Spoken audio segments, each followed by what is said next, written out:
Is it so good that you should miss your flight over? 4 casks for one whiskey, but there is only 2 places in the whole world that you can actually buy it. So will this one actually be worth the search?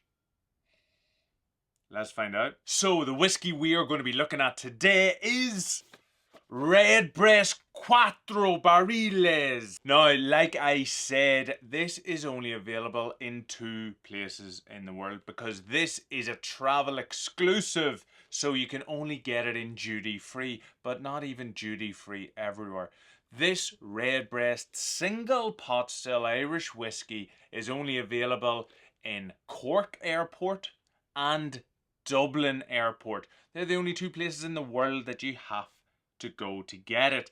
I flew to, where was I flying? Philadelphia, and I picked up this bottle. So literally, you gotta show a boarding pass to get this bottle. So this video today, I'm gonna actually see if this bottle is worth all of the effort to go and get in Cork and Dublin Airport. So without further ado, let's get cracking. Now, it must be said, actually, Redbreast are doing a bloody brilliant job in making all of their Iberian series look so good. Like, the colours of these are just amazing. Yeah, so this is, like I said there, this is part of their Iberian series, which essentially highlights different sherry producers in Spain and Portugal so far. We had a tawny port, there's a Lustau, there's a Pedro Jimenez finish. So like as a series goes, it can be quite exciting, and each one of them actually have quite cool different colors as well. But like, look at this label. That's like a dark kind of funky purple sort of color. Really, really cool. You just see the Robin Redbreast in flight. Yeah, super cool. And there's actually loads of information on the label as well, as we would expect from a Redbreast. So it's a single pot still. So that is that malted and unmalted barley style. It's been triple distilled, we see here, in copper pot stills down in the Middleton Distillery in County Cork, where this is made. Then it has been matured in the finest casks from across the Iberian Peninsula and beyond. And those casks, right, so Cuatro, we just see it there, that's 4, and Barriles is barrel, right? So 4 barrels. So those barrels, we've got our ex-bourbon, we've got our oloroso sherry butts, so they're coming in from Spain. We've got our fresh European oak, or virgin oak that hasn't been used at all for anything. So that's like a big, fresh, vibrant cask. And finally, we have a tawny port hogshead that was used for this. Now, the oloroso and the ex-bourbon are very, very typical in a Redbreast whiskey, right? They're typically the 2 casks that are used for every Redbreast to be aged in. Then the virgin European oak, or that fresh European oak, we don't really see that too often in Redbreast, right? We've seen it maybe in a Barry Crockett, they use it. Middleton, very rare, Barry Crockett, but we haven't really seen it in a Redbreast too often. So that could bring a really fun element to this bottle.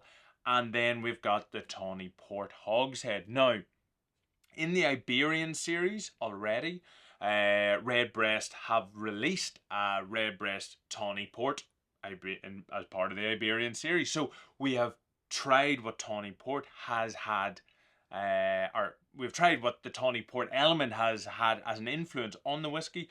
Tawny port was also a big part of the 27-year-old Dream Cask Redbreast that came out a couple of years ago. So we've started to see tawny port. Some amazing, some maybe not so amazing. So we'll see how that whole like complex character of casks actually change this whiskey. Hopefully for the better, but we never know. But unlike the others in the Iberian range, this whiskey has not been finished in any of those casks. Okay, so it hasn't been finished in the tawny port like the tawny port.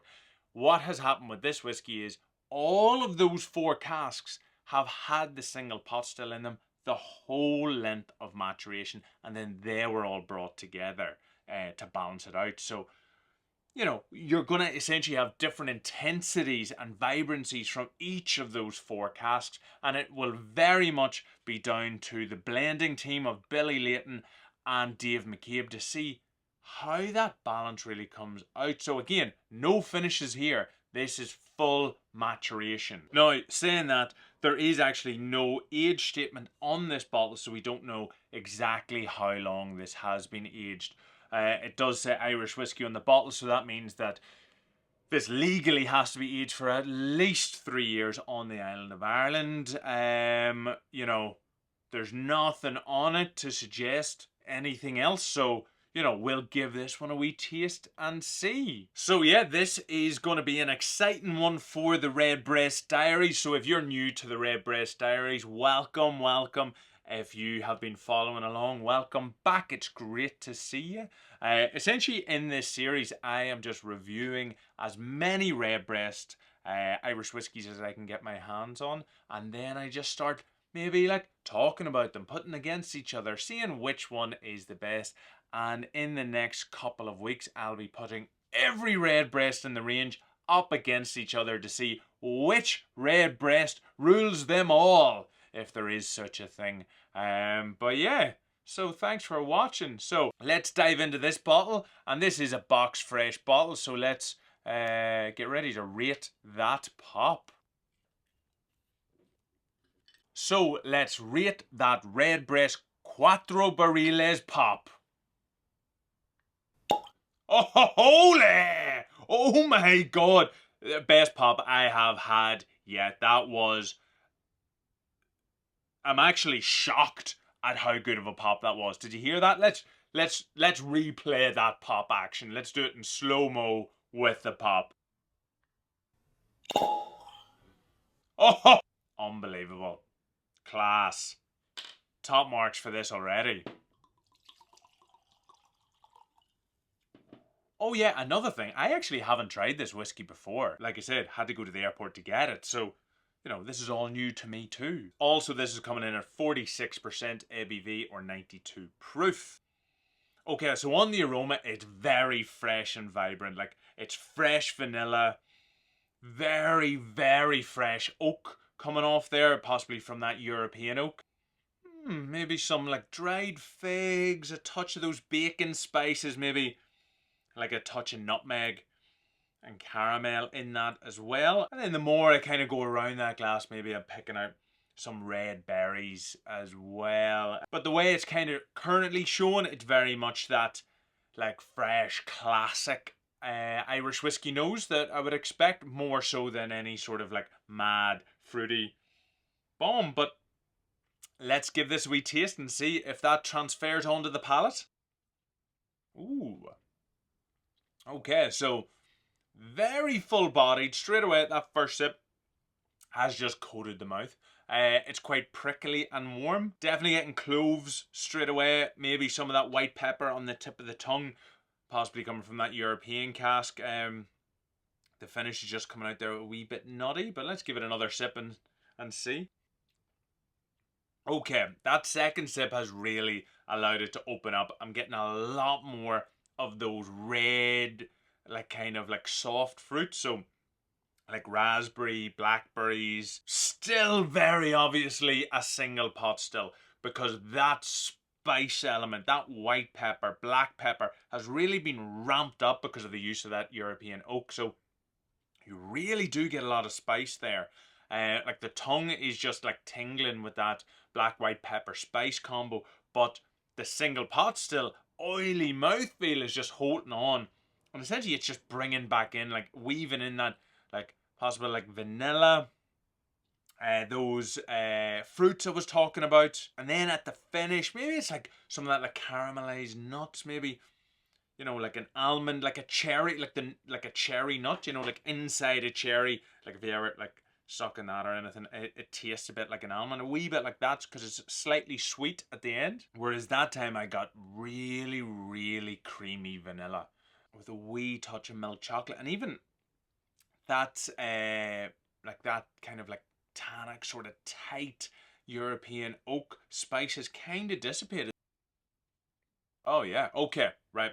I could keep just drinking this on camera in front of you, but I won't. This whiskey is definitely very complex, right? Now this comes in at like €100, I think €110, right?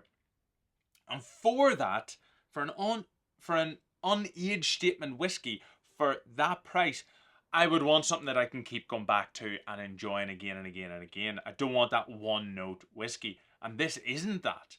This is actually very complex. Every time I have went back to the glass to drink, it has changed. It's shown me a different like flavor profile.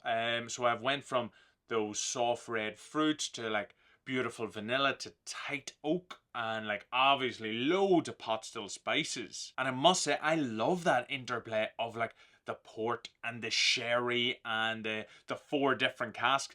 All those flavors, again, they were 4 casks brought together and then they were blended incredibly well. Now the finish then for me comes back to the kind of classic Redbreast style. I'm getting some of those Christmas cake notes, I'm getting some of that brown sugar, a little hint of nuts. There is a flavour there that maybe I'm not mad about right at the finish. It's just sitting on the palate. But all in all, I think this is a bloody great whiskey. I would even say this whiskey could be worth missing your flight over, alright?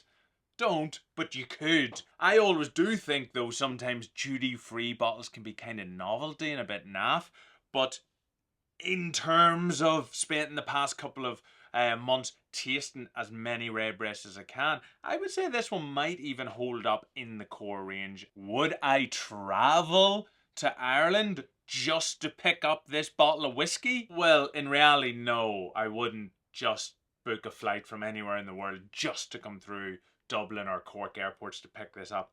However, if you're going through one of those airports, definitely pick this up. There we go. That's it. Shinny.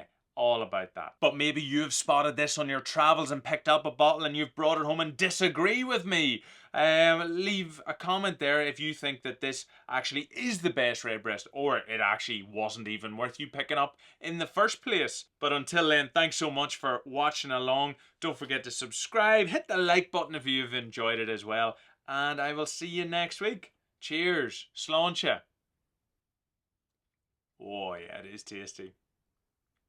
I like it.